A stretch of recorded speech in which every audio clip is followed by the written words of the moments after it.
মায়াপুর থেকে এক প্রভু এসেছিলেন আজকে দীঘায়, তো ওর কাছ থেকে একটা গীতা নিলাম এবং মায়াপুরের সমস্ত কথাগুলো আপনারাও মন থেকে শুনুন কি বলছেন।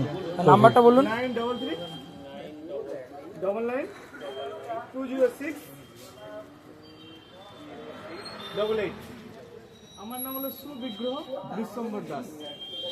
বলছি আপনাদের মায়াপুরে কোথায়, মানে হয়তো যাওয়া যদি যায়, কোথায় দেখা যাবে তোমাকে? আমাকে ফোন করবেন আগে। আচ্ছা আচ্ছা, ফোন করবেন। আপনি যদি রুম নেন, হ্যাঁ, রুম তাহলে যদি 10 দিন আগে ফোন করবেন। আচ্ছা আচ্ছা আচ্ছা, প্রচুর ভিড় হয়। প্রচুর ভিড়, হ্যাঁ জানি। বলুন না মায়াপুর দেখতে পাবেন। হ্যাঁ দেখি তো, মায়াপুরে দেখি তো। এখন চন্দন যাত্রা চলছে। এখন আমার নাম হলো সুবিগ্রহ দাস, মায়াপুর ইস্কন। কোনটা রুমের প্রাইস কত, কেমন কি আছে?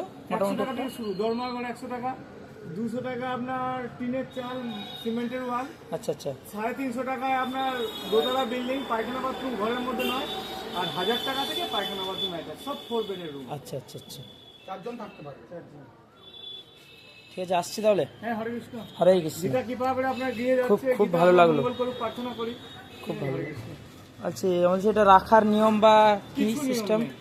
কিছু নিয়ম নেই। জল দেবেন না, তুলসী দিতে পারেন।